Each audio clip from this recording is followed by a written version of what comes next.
Might kick off, and I'll just keep my eyes on the admittance as we're going. I'd like to welcome everybody today to the 2023 CTO webinars, first one of the year, so Happy New Year.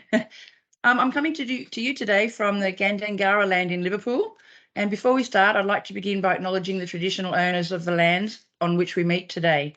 I pay my respects to all Aboriginal elders, past, present and emerging, and extend that to all Aboriginal and Torres Strait Islander peoples that are here with us today, so welcome.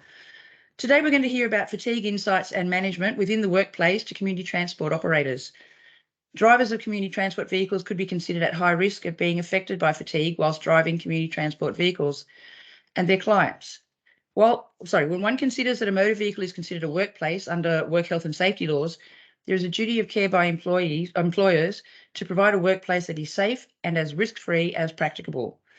This webinar will define fatigue, explore the reasons why drivers are exposed to fatigue-related incidents within the framework of the workplace, develop and understand insight, and how to address these issues as drivers of community transport vehicles. With that said, I'd like to introduce our presenter for today, Geeta Stockbake, road safety educator, driving instructor, and driving school business owner.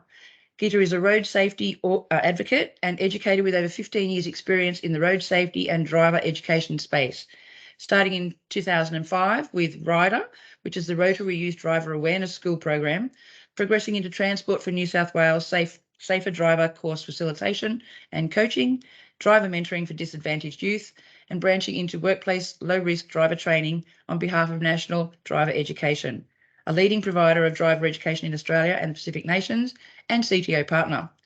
Geeta also runs a driving school in northwest Sydney and is passionate about supporting young people and their families to think differently about road safety and low-risk driving.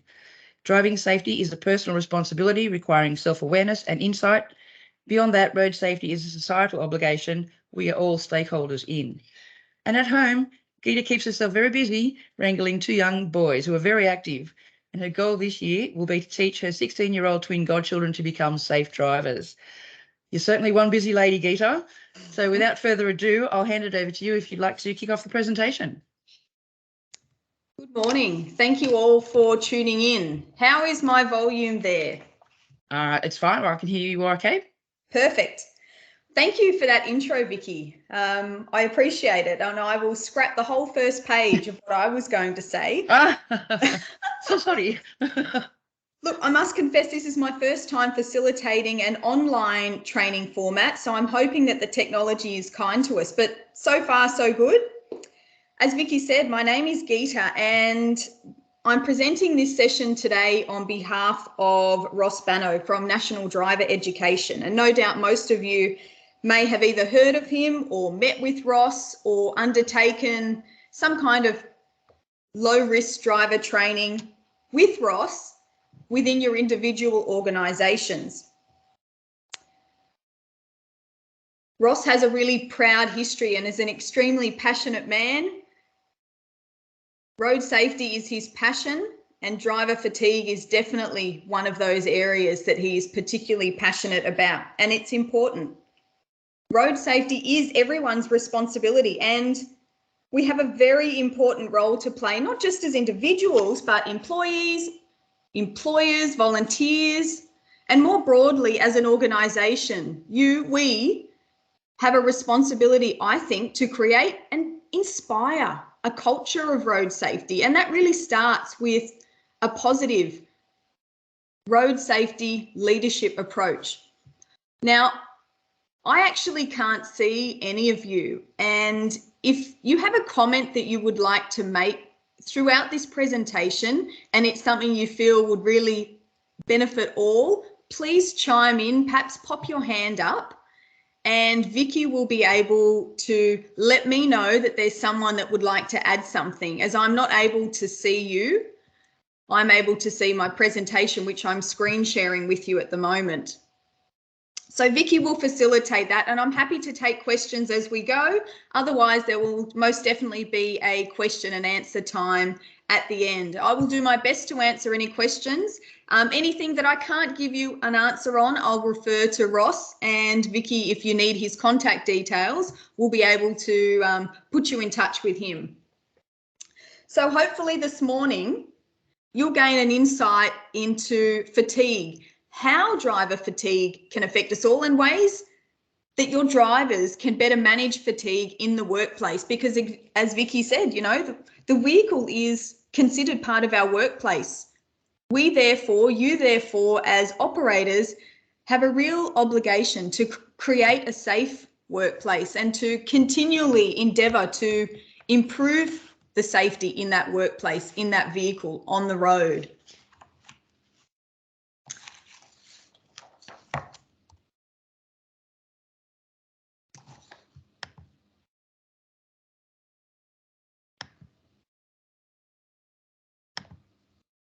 So what I'm sharing with you now is the Fatigue Insight and Management module, which is the first module in the full day low risk driver course that National Driver Education offers. Some of you may even have attended it. There are many CTO organisations over Australia that over the past 20 years have in fact taken part. This course can assist operators like yourselves in addressing the governance and compliance aspects of fatigue, insight and management. In the low risk drivers course, we start by addressing fatigue. Fatigue is self-management and it's essential within the framework of the workplace that drivers really understand that. It's not just fatigue. A driver can't manage fatigue if they have no self-awareness or insight into how fatigue affects them personally, their driving and their capacity to do their job safely, to get their clients from A to B. A person won't have the capacity or the insight to put fatigue management strategies in place if fatigue isn't something that they truly believe is a big issue or it affects them in an adverse way. In the full day course, which I'm only touching on today, we're not covering it at all. We also look at low risk driving because fatigue affects drivers' capacity to be a low risk driver. And if you think low risk, you drive low risk. That's a really big philosophy that Ross lives by. If you think you're in a hurry, you're going to drive like you're in a hurry. If you're fatigued behind the wheel, you'll drive like a tired person. And the fact is, we are 3 times more likely to be in a crash if we're tired. So, factors influencing driver behaviour. Undertaking training like this, like the full day or the refresher low risk driver training course, is a really great way to educate and increase staff awareness and show staff that you're really passionate and you believe and you value them and their safety. Most of us over the many years we've been employed have received training in how to perhaps safely lift a cardboard box and so forth, but not many staff receive training in low risk driving or fatigue insight and management, which is something they not just benefit from at work, but also they can take with them into their personal life and they can pass that information on to their family. So it's something that staff really often have an aha moment with when they're, you know, participating in this training. And it's something that many of them take back and share with their families.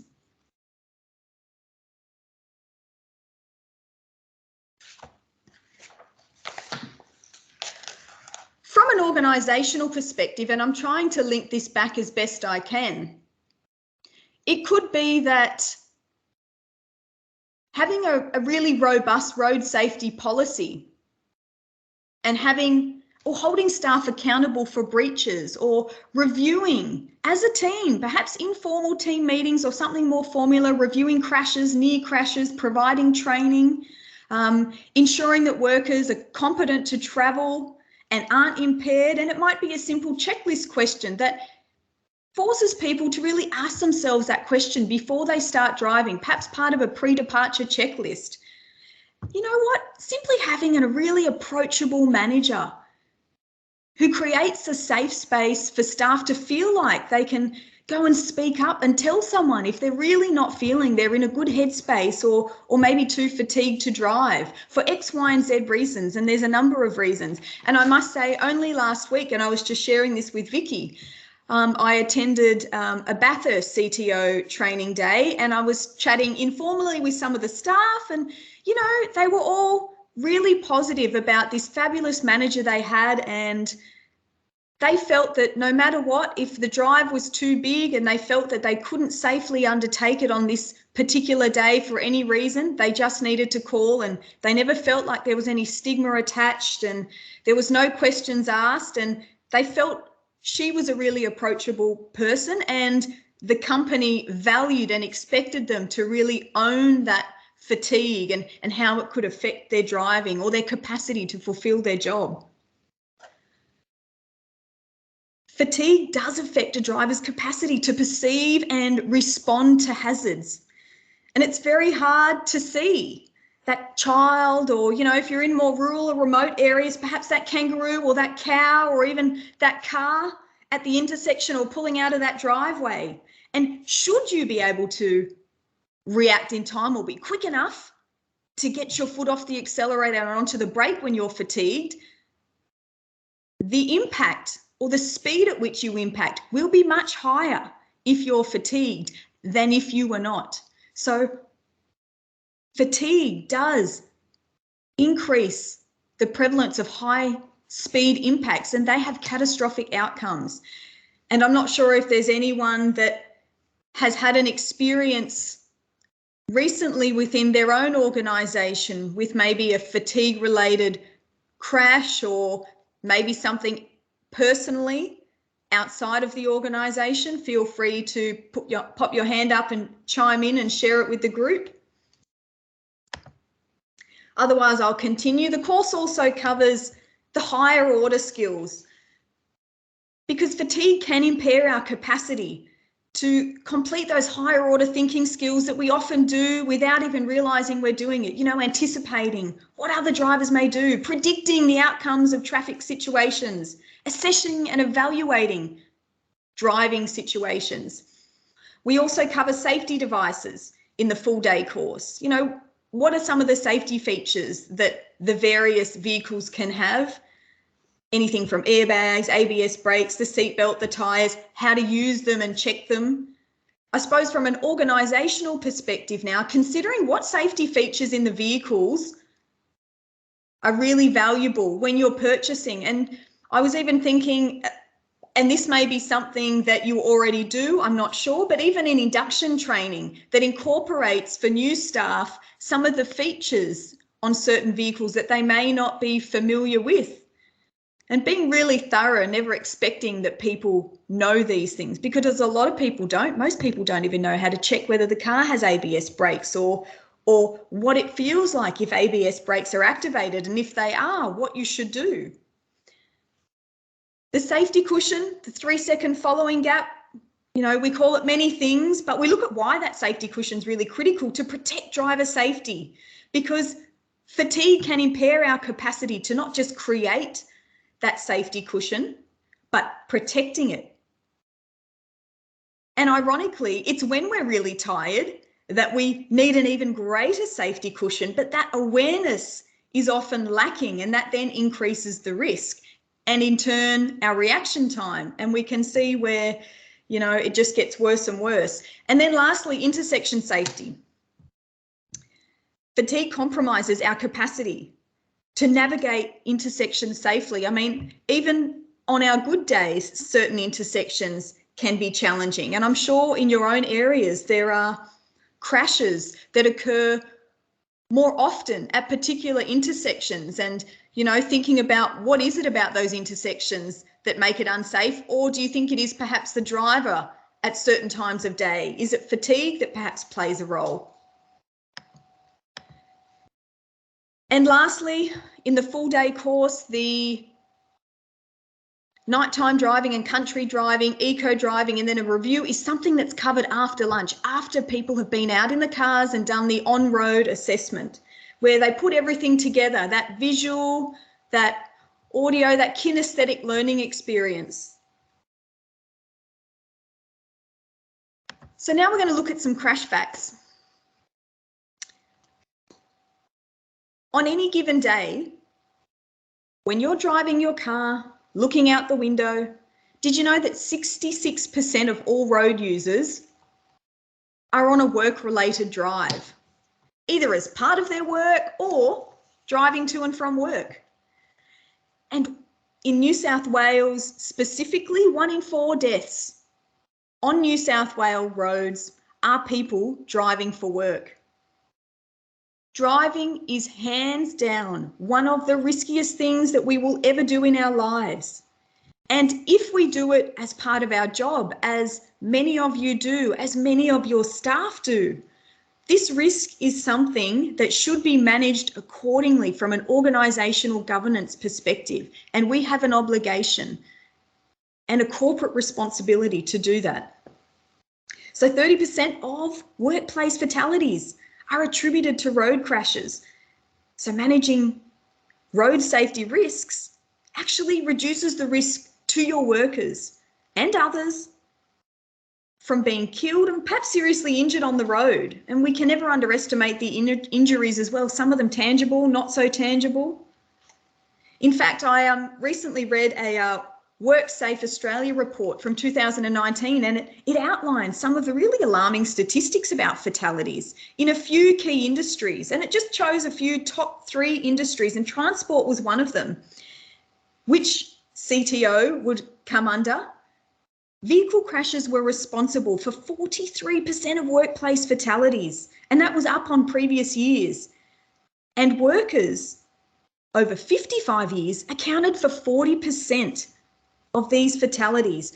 And I thought that was really relevant because I've been to a few CTO training days and organisational events, and I can see the demographic of your workers. I mean, these are people that are giving back, that are volunteering their time, and they do fall into that category. So I think it's really important that we hear these statistics and we own it and we make it a priority. And the report also included that it was all workers, paid, unpaid, and volunteered, and it's therefore everyone's responsibility, regardless of your payment status, that the company we work for really takes that corporate responsibility to do more in the management of road safety. And I must admit, CTO is one of the organisations that already, and I'm sure you've been a part of it and have benefited from the training yourself at some stage, they are already on board, but there is always more we can do, and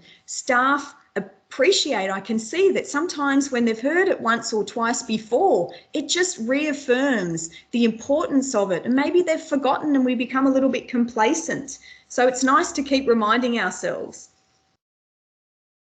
Over a quarter of work vehicles are involved in crashes. With each incident, and I'm sure some of you in this webinar at the moment could probably attest to the organisational costs attributed to each of those crashes. And I would assume it's 4 to 5 times higher than the $2,000 figure when you consider perhaps the insurance costs, the lost productivity, the repairs, the penalty notices, the trauma and cost associated with crashes, the medical expenses, and then, you know, the cost of emergency response vehicles. It just goes on. So then, where do these crashes occur?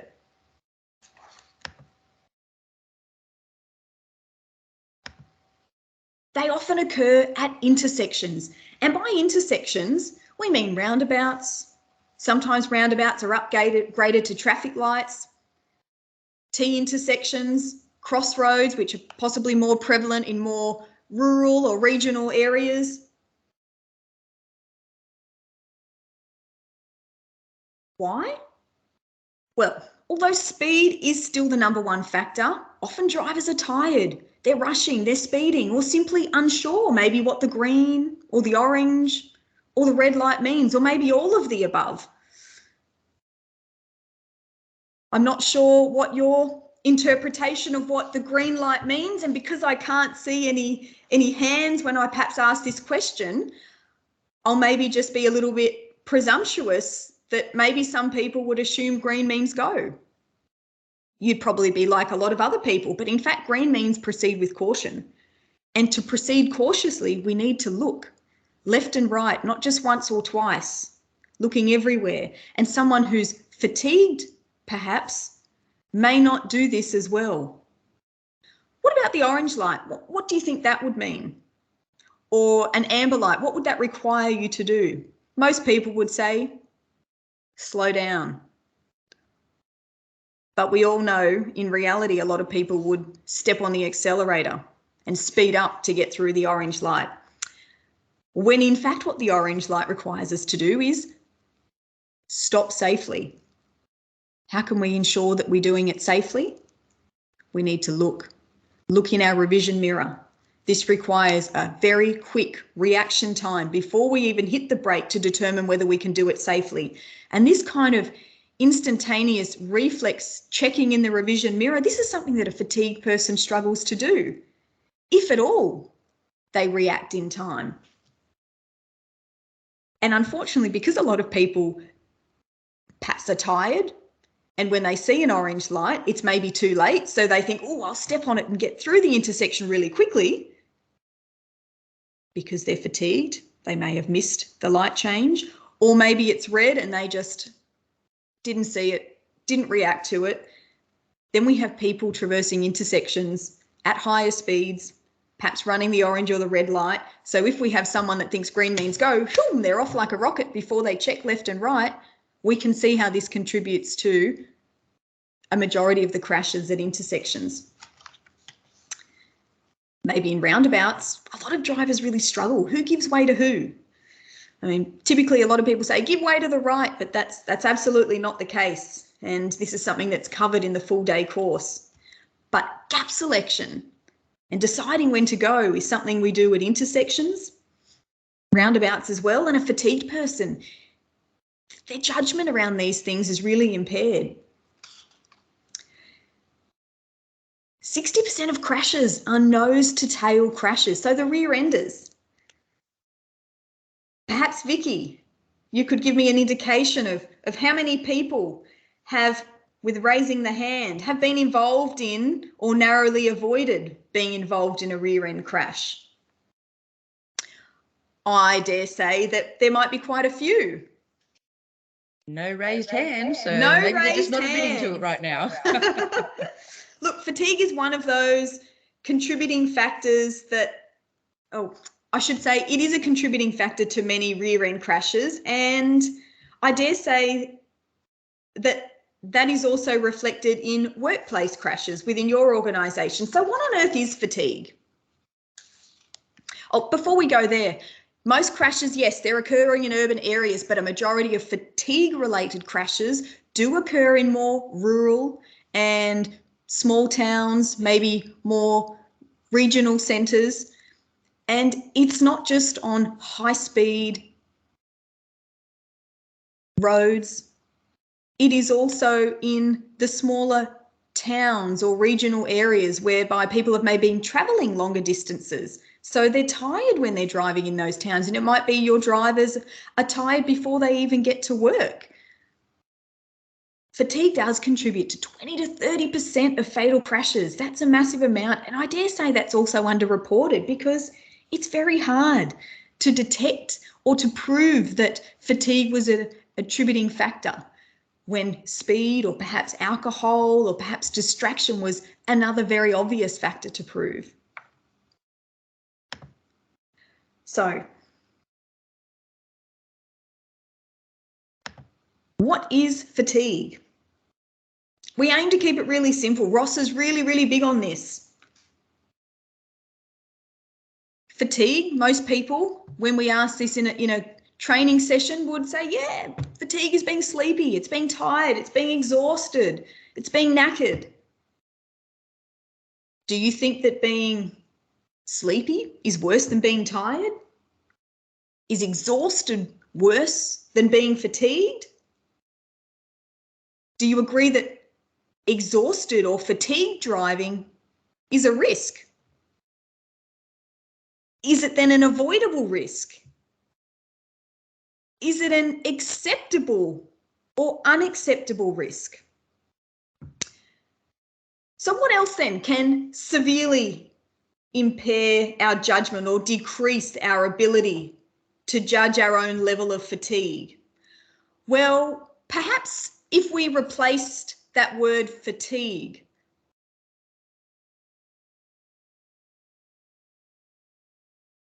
with being under the influence of drugs or alcohol, that could also make you sleepy and tired and exhausted, or pharmaceutical medications. Did you know when you're intoxicated, you actually lose the ability to judge how intoxicated you are? And when you're tired, you also lose the ability to judge how tired you are. And I think this is the challenge when someone presents to work and they've not had a great night's sleep. Well, how impaired am I? Oh, she'll be right. Will you? How can you measure or quantify how impaired someone's reaction time is? And in fact, say someone's been awake for 17 hours or more, that's equivalent of driving with a BAC of 0.05. At 24 hours of being awake, that's a 0.1 BAC. That's twice the legal limit. I have certainly driven fatigued, and not something I'm proud of, but it's also something that I was really able to be aware of how that fatigue was compromising my capacity to drive and even my decision to drive in the first place. It might also be from an organisational point of view, I'm just thinking off the cuff now that, you know, making it okay in a team setting to talk about fatigue, or creating a safe space where people can perhaps go and just take some time to chill out, or, you know, making it, you know, an expected and done thing for one another to, oh, you look really tired. You know, do you want me to swap the job today? You don't want me to do the driving. Maybe you can do the supervising, or maybe I can do the shorter drive. And, you know, the onus is really on oneself.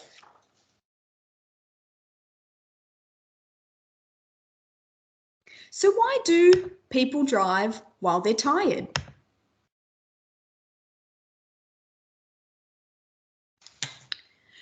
Before I go there, would you agree that fatigue can severely impair judgment?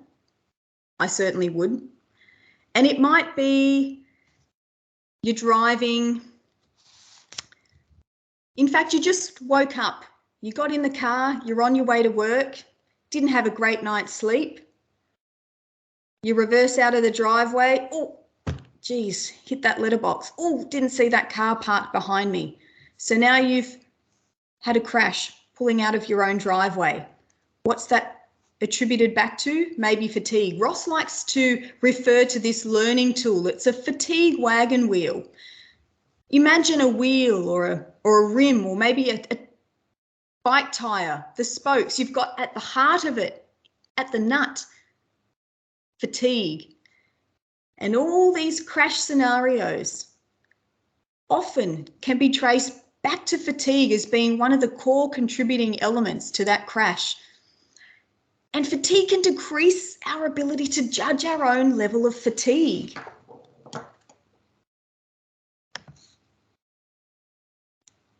So factors that influence fatigue.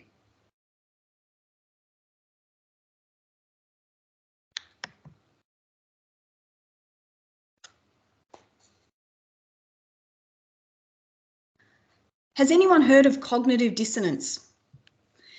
You know, it's that uncomfortable feeling that we have when we've got two conflicting thoughts. And it might be, let's take fatigue, for example. You know, I know I should stop for a rest, or I know I really shouldn't be driving because I really didn't get much sleep, but I really need to go to work. They're relying on me today. So-and-so's sick. Or maybe it's halfway through the day and you think, oh my gosh, I'm really tired, but I really need to get back to the depot. I've still got another job.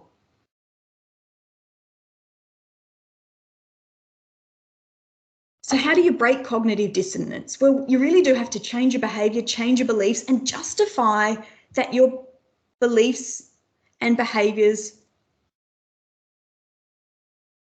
are real. I do believe that fatigue is a real issue. I do believe that fatigue is a major contributing cause to crash. So perhaps if I asked you, do you want to be a safe road user? Hopefully the answer is yes. Do you believe that fatigue is a major contributor to road trauma? I hope the answer is yes. Have you ever continued driving whilst you're fatigued? Have you ever got in the car when you were feeling fatigued? And most of us have probably said yes.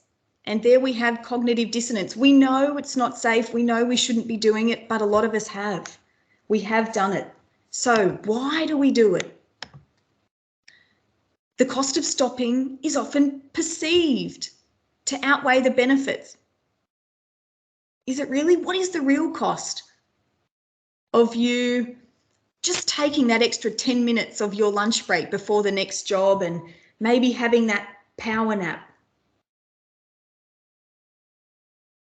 The power nap is actually a really beneficial tool for revitalizing, and I will touch on that in a little while. For some of us, it's really helpful. For some of us, perhaps not.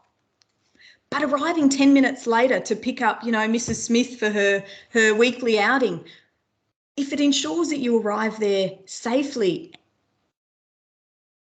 then I don't really see that as being a huge cost. 10 minutes of our time, you're worth it. Your client is certainly worth it. And you are a super valuable, important person, not just to your workplace, but to your family, to your colleagues. And 10 minutes is nothing.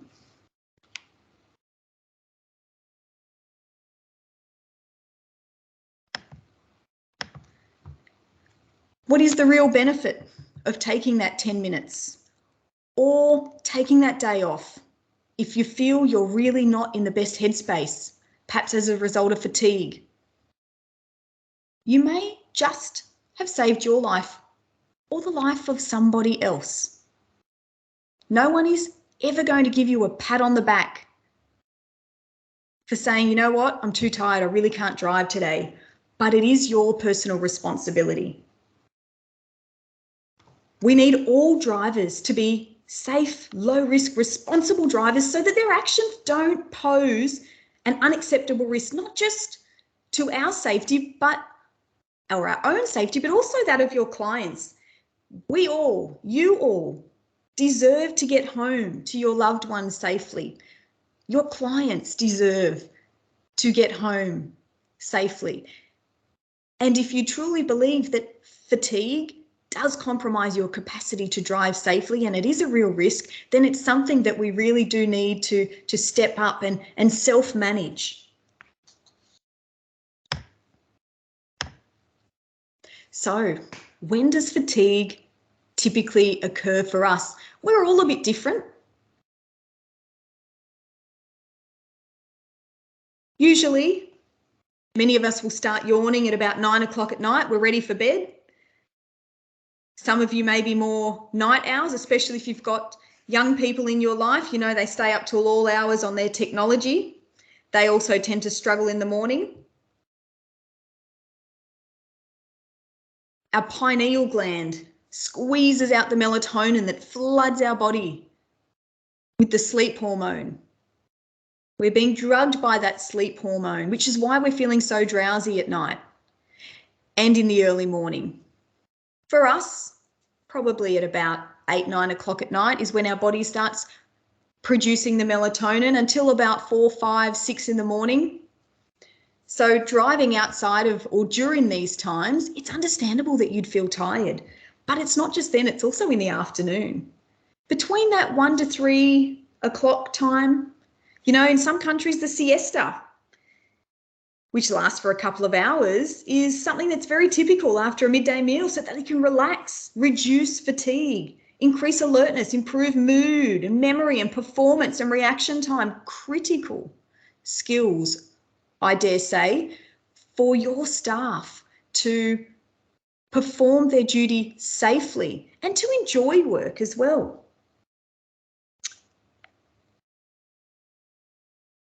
Experts do say, and we hear it often, that short nap, that 10 to 30 minutes, has immense benefit for our health and productivity. something that we might encourage or perhaps factor into the scheduling of jobs so that, you know, it's something that's encouraged and there's time for.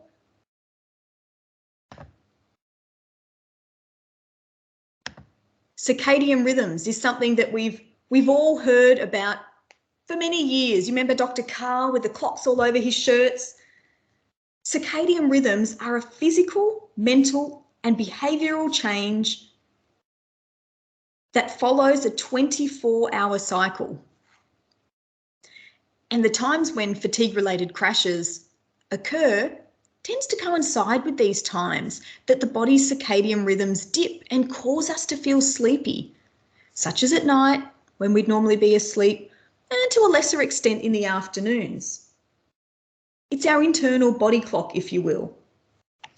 And the pineal gland is hard at work, making us feel drowsy. Trying to fight the fatigue at these times. Did you know our body actually uses more energy trying to stay awake when our body should be winding down? The foods we eat, perhaps during that lunch break, is something that can also play a really big part in inducing or possibly preventing food. You know, low GI foods are really helpful because it's a slow release. Whereas fatty foods, you know, that meat pie, I know it's amazing and it's quick. Even foods that are provided at a staff function or a group bonding or training day, fatty foods make us sleepy because our digestive system has to work that much harder than usual to process the fats. So using about 30% more oxygen to process such fatty foods, and that leaves less oxygen for our brains to make those safe, low risk on-road decisions and those safe choices. So considering the food we eat, making good, safe choices about the food we eat at lunchtime may decrease or reduce the likelihood of fatigue, especially if you already had a restless night's sleep, or maybe you're someone who just sleeps less. Maybe there are medications, and we will cover that as well. So where? Look, latest national figures, they do indicate and consistently that around 80% of fatigue-related crashes occur on country roads. And it's not, like I mentioned earlier, those long 100K stretches of road.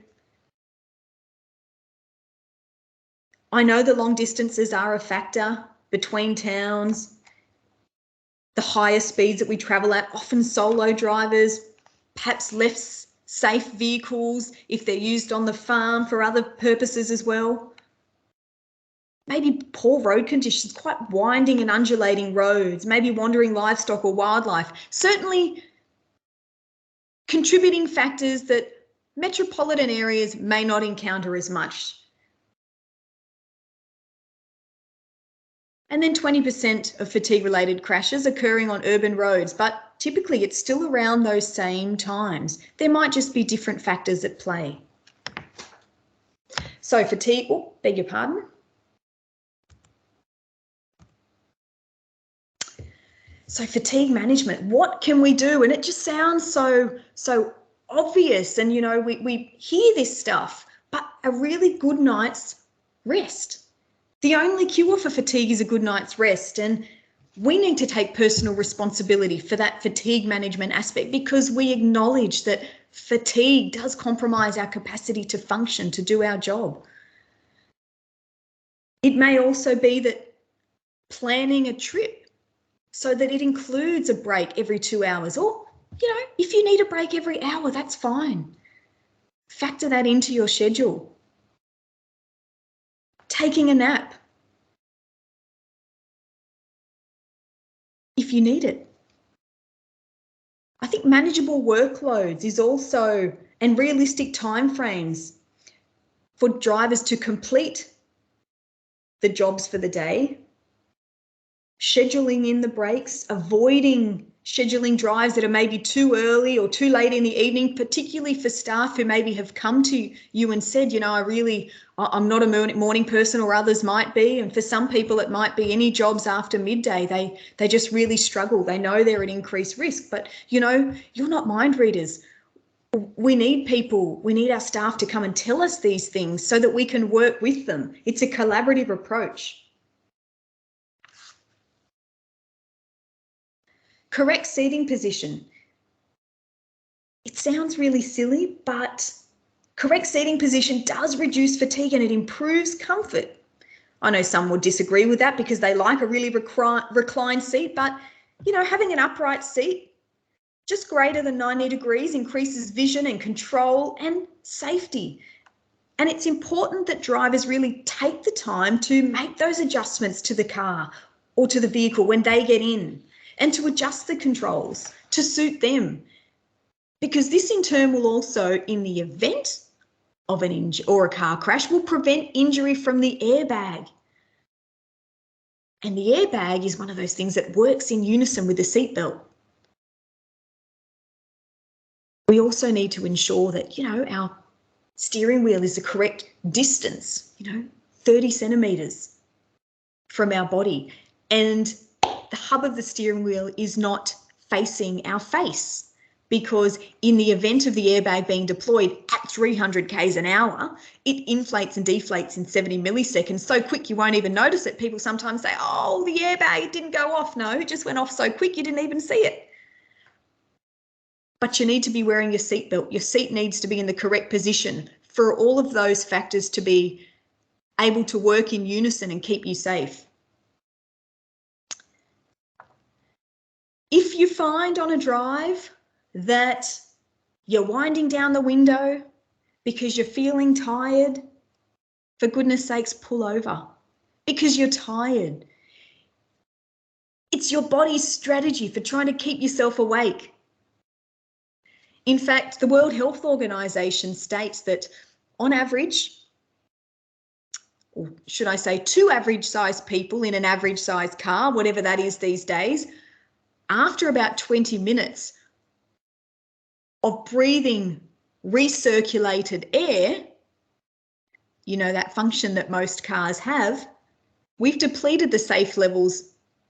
We've depleted the levels of oxygen down to an unsafe level in the vehicle, which is why some cars and vehicles actually switch over. They don't allow the recirculated air function to be on longer than 20 minutes. Medications. Because of the age demographic of a lot of the volunteers and staff within the organisation, I know there's a lot of staff, you know, 30, 40, 50 years, but big portion of our staff within CTO are in that older category and maybe taking more medications, fatigue-inducing medications perhaps, that should possibly be avoided if driving. So I think it's really incumbent on an individual to really own the impact that certain medications may have on their capacity to drive safely and do their job, and speaking to their doctor, encouraging staff, speak to your doctor about any medications, asking the question, are there any medications that may not have a side effect of drowsiness that you could maybe use instead on a day where you needed to work, you needed to drive, and really, again, creating that safe space, encouraging staff to come and speak to you about maybe rostered days if they're going through a period where they're experiencing a lot of fatigue, or they're doing a medication change, or they're increasing a dose or a new combination. And I know from first-hand experience, I should say second-hand experience, my mum's partner is, since he retired, he just encountered all these health ailments and is now on a large dose and a big mix of medication, and it's finding that balance where you can live with some side effects and not others. But something that he's been battling with for a number of years now is this fatigue at a level that he didn't experience before. And he's finding that, you know, at certain times of the day, he's really having to have a nap to make it to the end of the day. And that may be something that, just needs to be addressed in a really open, inviting forum within maybe a staff meeting, something informal, just an informal chat. Continuing on with fatigue management. Avoiding long drives after work. I know sometimes, after a long day, we still have to get home from work, but having strategies in place. Maybe it's that we organise a lift or share the driving if possible. And I know for some regional or remote areas, the drives are substantial. But if you're in a city area, it may not be kilometre-wise as large a drive. However, fatigue doesn't care whether it's a short drive or a long drive, and it's not the drive that makes us tired. We're often tired before we even start driving. And fatigue on a short drive on a quiet street, it can happen to anyone at any time, because our unconscious brain doesn't wait for us to get home after a long day at work. It just takes the sleep when it needs it. And hopefully we're not driving on a 100k road from work home. Hopefully we're not traversing an intersection at that time. I'll skip keep hydrated and I'll come back to it in a minute. And I want to skip to the next point, which is learn to recognise your own signs of fatigue and choose to act on them. It's so critical that we listen to our bodies. We know ourselves better than anyone. And if your body is giving you those signs of fatigue, the yawning and the tired eyes, and you're losing focus and concentration, you've noticed that your reaction times are not really what it used to be, or maybe not what it was 10 minutes ago. Maybe you're fidgeting in your seat. Maybe your mind's starting to wander. It's no good just acknowledging them. You've got to do something about it. That's the critical thing. Keeping hydrated is another thing, especially if you've got some of these longer drives. I know at Bathurst, I was having a chat to a chap who was doing a drive from Bathurst to Prince of Wales Hospital in Randwick, and that's no short drive.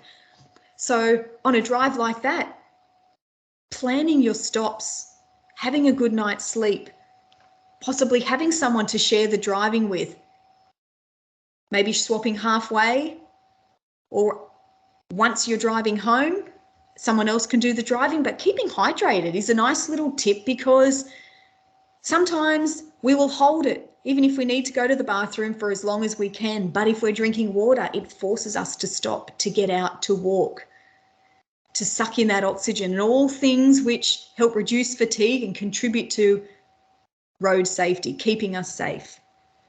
Not to mention, being dehydrated reduces the grey matter in our brains, and I'm simplifying this a lot here. In the event of a crash, that reduction in grey matter actually can increase the severity of damage to the brain. So keeping hydrated has a huge impact as well. So simple. Keep a water bottle.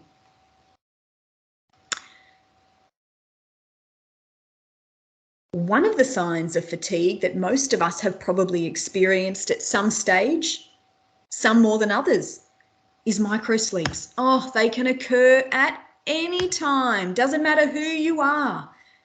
And a microsleep is one of those things that we don't see it coming. Like I mentioned, if we ignore our body giving us the signs, hey, I'm tired, and we just ignore it, we tell our body, oh, go away, I'll be right. We reduce our capacity to respond and react to stimuli, because a microsleep is a momentary inability to react to stimuli. And do you know what? A microsleep, it can last from a fraction of a second, a few seconds, a few minutes. You could have your eyes open, your eyes closed. You can be aware you're having one. You could be totally oblivious. Microsleeps don't discriminate, and that's a scary thing. Many of us have probably been driving at some stage and had our hands on the steering wheel, and we felt a little shake, almost like a shiver. That is, in fact, our body coming out of a microsleep. And what's really scary is how long had we been in that micro sleep. Because I tell you, at 100 k's an hour, that car travels over 110 meters a second. That's scary. At 60 kilometers an hour, a car travels 17 meters a second.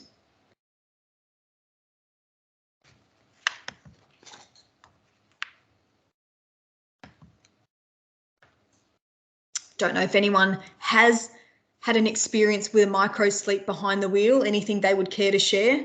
Feel free to raise your hand. The chances of a micro sleep occurring are greatly reduced if you close the window of risk by putting in place self-management processes whereby you acknowledge that fatigue is a real thing and it can happen to you, and be real with yourself, be honest, and put strategies in place that manage your level of fatigue.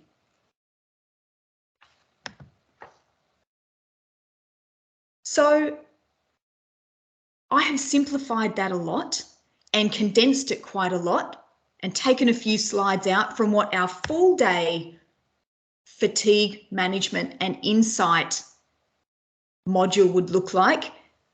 I won't go into this now, but it would then leave onto driver risk-taking, positive learning, internal and external factors, driver behaviours. Driving is absolutely a state of mind. If you think low risk, if you want to be a low risk driver, if that is your priority and safety is your priority, then this will lead to low risk driving. You've got to believe in it. You've got to want to do it in order to do it. Perhaps, Vicky, I'll put it over to the group if there are any questions or comments or experiences, instances that maybe any of the members have encountered with road crash, whether they suspect or that they know fatigue is a contributing factor. Yep, well, I'm just having a look and nobody's putting their hand up to have a little chat, but they are a notoriously quiet bunch sometimes.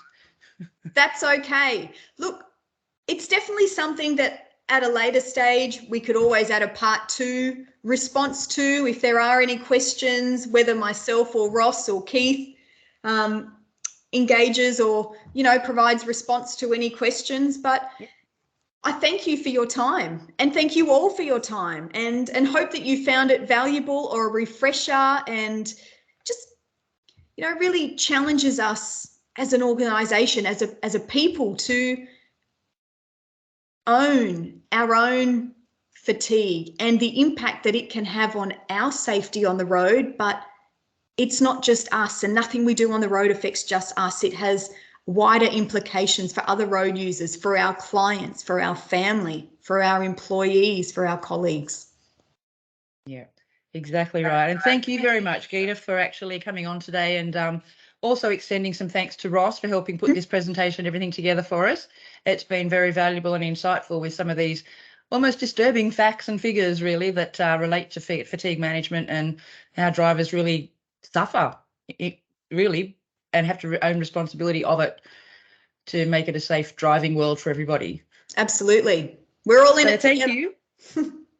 And just for the people attending, just as a reminder for you, I'll be sending the recording out to all those people that have registered to attend today, including those that couldn't join us for whatever reasons.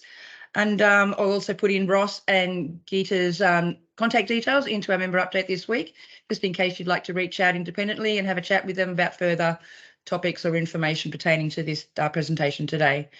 Everybody's saying thank you. It was great. So really appreciate that, Geeta. Thank you once again. And hopefully look forward to seeing you all at the next webinar. Enjoy the rest of your day. Happy Valentine's Day, or single assessment day, whatever it is for you. And enjoy the rest of your week. Great. Thanks, everybody. Bye-bye.